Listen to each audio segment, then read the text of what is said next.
Hey Rebel Rouser, I'm Alan Voivod and this is Star Wars 7x7, your daily dose of Star Wars joy, and thank you so much for joining me for it. So yes, this is episode 3500 of the show, and yeah, it's awesome, and I also kind of don't know what to do with round numbers like this. Like, am I halfway to 4,000, or am I really 7/8 of the way to 4,000 episodes? Or should I be thinking I'm 7/10 of the way to 5,000? I don't know, but I'm just grateful that you have been here with me for this and that you've helped me continue to make this show, whether you've been here for 35 episodes or 350 or 3,500 of them, because I know there are some of you out there who have been around for that long, and I'm so grateful that we get to continue to build this together. So yesterday we interrupted our Star Wars Squadrons series to do the February 2024 look ahead at what's happening in Star Wars storytelling.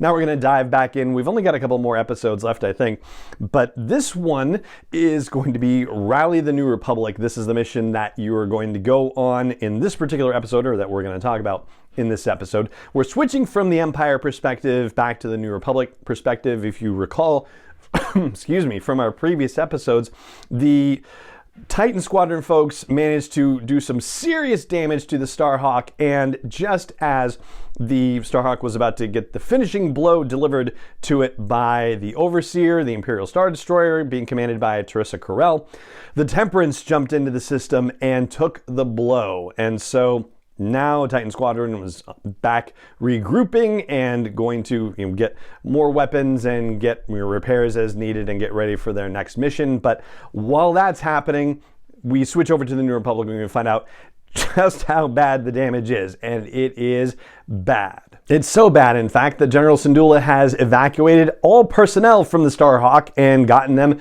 to the Temperance. So yeah, now the Starhawk is basically floating along, abandoned in space. And again, we don't know whether the folks in the Overseer know this yet, but I'm sure they're going to find out soon. Meanwhile, Lyndon Javes has one last desperate gambit to attempt. There's no way, apparently, that the Temperance can escape either, because their hyperdrive has been damaged. So now the only way to survive the fact that the Overseer is pursuing them and Imperial reinforcements are coming to cut them off is to try to get a distress call out. And so the mission during this particular part of the story mode is to find this old communications hub that Hera has located and get it working again, and also get the communications satellites nearby it working again to provide enough of a signal boost where they can send a distress call and ask for any New Republic aid to come to them quickly. And if you recall from our previous discussion, one of the pitfalls of being around the Ringali Nebula and being forced into it by the Empire's attack is that it messes with their long-range communications. So this mission is a do-or-die situation. You either get this communications hub and comsats up and running, or not only is the Starhawk going to be toast, the Temperance will be toast as well. Now, it's interesting, too, that up until this point of the story, this is the first time that both Vanguard Squadron and Titan Squadron have been in the same system together. And so I was wondering when we're actually going to have a face-off between those two squadrons. And this one is not the story mode moment where it happens. So, again, and I have not been watching forward, so I don't know if it's going to happen, but it seems like it's going to happen at some point. There's also a bit of a ticking clock, because Lyndon Javes says that, hey, at some point Teresa Corell is going to figure out what we're doing and try to stop us, and that indeed does happen. A bunch of TIE bombers show up. They're not Titan Squadron TIE bombers, apparently, but yeah, they show up, and you have to defeat those, and ultimately you get everything up and running, and Lyndon Javes is able to send a distress signal. Who should show up to help but the folks at Anvil Squadron, who were just utterly decimated by Titan Squadron at Mon Cala. So, I guess that help is better than no help at all. They jump into the system along with a couple of Nebulan B frigates, like the medical frigate from Return of the Jedi, for example. So yeah, they definitely bring some firepower into the system, so maybe that'll help. And maybe the people who survived the assault on Mon Cala that are in Anvil Squadron will be flying sharper with a grudge, with a chip on their shoulder, considering what they went through already. And at the end of the mission, Lyndon Javes tells Vanguard Squadron learn that it is going to be up to them to protect the Temperance and help it escape from the Empire. And he says, I'll buy you some time. And he hops in his own X-Wing and goes out to fly with Anvil Squadron, much to the dismay of Vanguard Squadron folks. But he says, yeah, you know, this is it. Like, you've got to protect the Starhawk. You've got to protect the people who built it. Like, that is something that will light the fires of hope for the galaxy. And yeah, so don't worry about me. I've got Anvil Squadron here. You know, I'll help cover your escape. And by the way, Teresa Carell is kind of obsessed with me, so this is definitely going to take her attention away from the Temperance. All right, a couple other notes from the mission. One of the things that happens in there is that they send a jamming ship to try to block the communications. You have to blow up the jamming ship too. And this is all taking place around a moon in the vicinity of the Ringali Nebula called Gallatin, which is the first appearance of this in either canon or Legends. And it's basically just been completely messed up by the Ringali Nebula.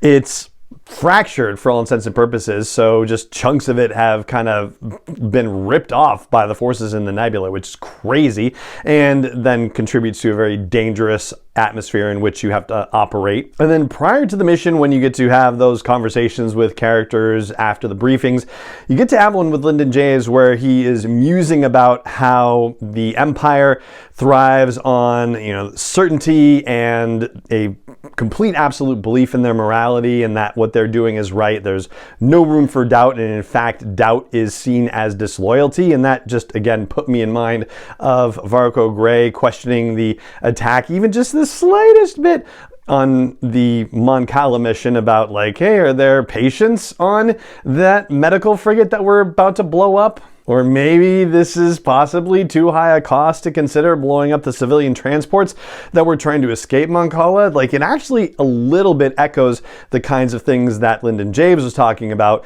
at the very beginning in the prologue situation where he was being sent to destroy the Alderaanian refugees. And he was like, yeah, no, they're non-combatants. We can't do this. This is not who the Empire is or supposed to be. Or it's just wrong.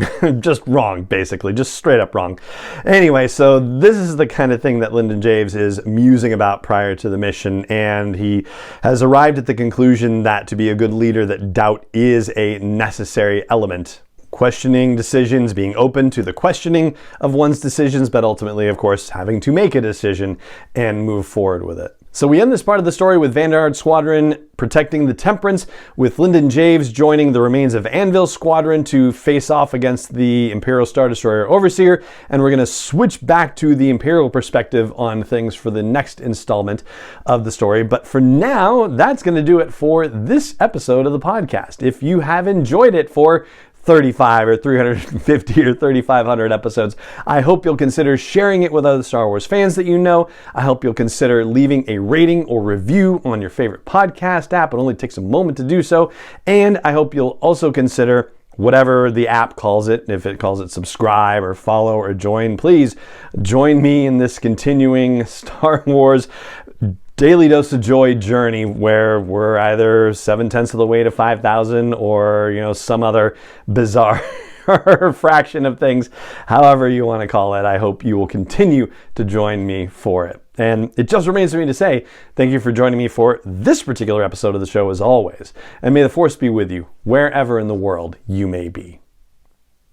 7x7 is not endorsed or sponsored yet by Lucasfilm Limited, Disney, or 20th Century Fox, and is intended for entertainment and information purposes only. Star Wars, the Star Wars logo, all names and pictures of Star Wars characters, vehicles, and any other Star Wars related items are registered trademarks and/or copyrights of Lucasfilm Limited, or their respective trademark and copyright holders. May the Force be with them. All original content is copyright by Star Wars 7x7. We hope you love it.